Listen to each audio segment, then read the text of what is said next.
সেই বিচারটা কিন্তু আমাদেরও চাওয়া, এবং সেই বিচার হতে হবে। কেন এই বাচ্চাদেরকে চলে যেতে হলো? কেন সে মাকে বলে গেল এই ডাকে আমার সাড়া দিতে হবে? আমরা অভিভাবকরা দায়িত্বশীল ছিলাম না? দেশ যারা চালিয়েছেন তারা দায়িত্বশীল ছিল না? তারা মিথ্যার পাহাড় গড়েছে, বাচ্চাদেরকে মিথ্যে বলা শিখিয়েছে, অন্যায়ের কাছে নতজানু হয়ে চলেছি আমাদের প্রজন্ম। অন্যায়ের কাছে আমরা একটা প্রতিবাদ করিনি। সরকারের ভেতরে, নিজেদের কর্মস্থলে, রাস্তায় অসম্মানিত হয়েছি। এই বাচ্চারা যারা প্রাণ ত্যাগ করে দেশের প্রতি তাদের জীবন ত্যাগ করে হাসতে খেলতে না বুঝে প্রাণগুলো বিলিয়ে দিয়ে চলে গেল, তাদের জন্য দোয়া। এবং আপনারা যারা অভিভাবকরা আছেন, তারা যে কষ্ট পাচ্ছেন এবং যে বিচার চাইছেন, সেই বিচারটা কিন্তু আমাদেরও চাওয়া, এবং সেই বিচার হতে হবে। এবারকার শিশু দিবসটা আমাদের জন্য সত্যি একটু অন্যরকম। আমরা চেয়েছি এই অনুষ্ঠানটি তাদেরকে স্মরণ করে হোক যারা আমাদের অন্তর এখন কি বলবো, আমাদের অন্তরটা যারা দখল করে আছে, যাদের কথা আমরা প্রতিনিয়ত এখনো ভাবছি। এখানে অভিভাবকদের আমরা দেখলাম, তাদের প্রতিটি কথা, ওই কথাগুলো শুনতে শুনতে আমার একটা জিনিস মনে হয়, আমি আসলে তিনটে কথা বলতে চাই, আমি সংক্ষেপেই বলবো। এই আত্মত্যাগটা, এই ত্যাগটা, এই আমাদের বাচ্চাদের চলে যাওয়াটা আমাদের জন্য কি তাৎপর্য বহন করে? কেন এই বাচ্চাদেরকে চলে যেতে হলো? কেন সে মাকে বলে গেল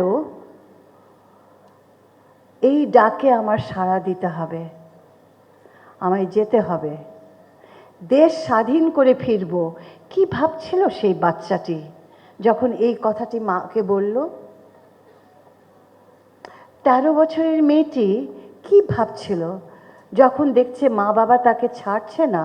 সে লুকিয়ে একটা চিটকুট রেখে দিয়ে বের হয়ে চলে গেল, মা আমি চললাম, আমার বন্ধুরা আমাকে ডাকছে। কি ভাবছিল এই বাচ্চাটা?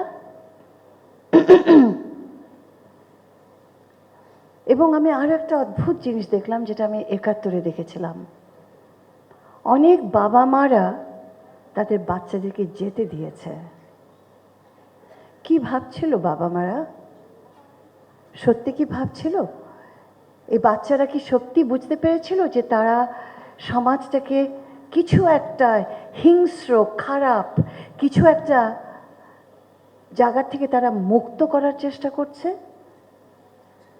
আমি জানি না কতটা ওরা সচেতনভাবে এটা করেছে, কিন্তু যেই শিক্ষাটা আমি নেই এই বাচ্চাদের কাছ থেকে, সেটা হলো আমরা বড়রা, আমরা যারা এই 50 বছর ধরে, 53 বছর ধরে এই দেশটাকে গড়ে তুলেছি,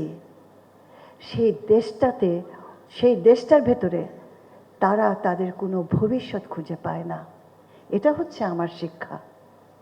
আমি বুঝতে পেরেছি এই বাচ্চারা এই সমাজকে, যে সমাজে ওরা এই মুহূর্তে বেড়ে উঠছে, তারা এটাকে ত্যায্য করেছে। এটা আমার উপলব্ধি। আমি বুঝেছি যে ওরা এত অন্যায় দেখতে পাচ্ছে সমাজে, যে তারা এটা তাদের বুকের ভিতরে চেপে থাকা পাথরের মতো যে মিথ্যা জীবন তারা যাপন করতে বাধ্য হচ্ছে, সেটার বিরুদ্ধে একটা বিশাল একটা প্রতিবাদ। আমি যে শিক্ষাটা এই আন্দোলন থেকে গ্রহণ করছি, একজন মা হিসেবে, আমিও একজন অভিভাবক, এবং মনে করতে চাই এই সমাজের একজন দায়িত্বশীল মানুষ। আমি বুঝেছি যে আমরা দায়িত্বশীল ছিলাম না, আমরা অভিভাবকরা দায়িত্বশীল ছিলাম না, দেশ যারা চালিয়েছেন তারা দায়িত্বশীল ছিল না। তারা মিথ্যার পাহাড় গড়েছে, বাচ্চাদেরকে মিথ্যে বলা শিখিয়েছে, অন্যায়ের কাছে নতজানু হয়ে চলেছি আমাদের প্রজন্ম। অন্যায়ের কাছে আমরা একটা প্রতিবাদ করিনি, সরকারের ভেতরে, নিজেদের কর্মস্থলে, রাস্তায় অসম্মানিত হয়েছি। মিথ্যার কাছে ইতিহাস বিকৃত হয়েছে, মিথ্যার কাছে। এবং আমরা আজকে যারা আপনাদের সামনে এসে দাঁড়িয়ে কথা বলছি, কজনা আমরা পেরেছি সেই মিথ্যার সামনে দাঁড়াতে বলুন তো?